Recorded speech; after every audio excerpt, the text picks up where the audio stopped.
আজ বানাবো একটা পেপার ওয়েট। সেই জন্য নিয়ে নিয়েছি কিছুটা ওয়ালপট্টি, ফেভিকল আর তার সাথে একটু জল নিয়ে আটা যেরকমভাবে মাখে সেরকমভাবে ভালো করে মাখতে হবে। আমার কাছে এই পাতলা তারটা ছিল, তো এই পাতলা তারটাকে 3টে শেপের আমি কেটে নিলাম। দিয়ে এবার ওই ওয়ালপট্টিটা একটু একটু করে নিয়ে মাঝখানটা একটু ফাঁকা করে ওই তারটাকে ঢুকিয়ে ভালো করে মুড়ে নিলাম, যাতে ওটাকে ভালো করে বেন্ড করতে পারি।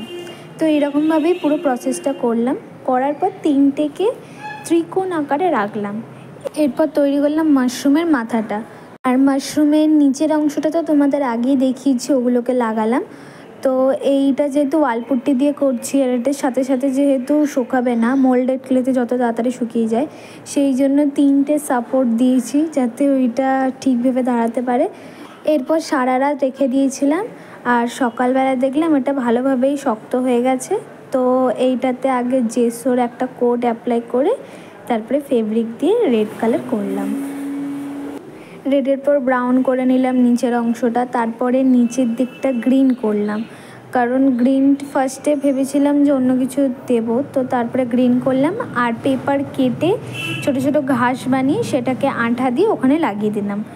ঘাসগুলো লাগানোর পর মাশরুমের মাথাগুলো ফাঁকা ফাঁকা লাগছিলো, তাই ওর মধ্যে একটু হোয়াইট দিয়ে শেডিং করে দিলাম যাতে ওটা আরও হাইলাইট হয়। এই কিউট পেপার ওয়েটটা তোমাদের কেমন লাগলো অবশ্যই জানিও, আর ভিডিওটা যদি ভালো লেগে থাকে তাহলে লাইক, কমেন্ট, শেয়ার করতে ভুলো না।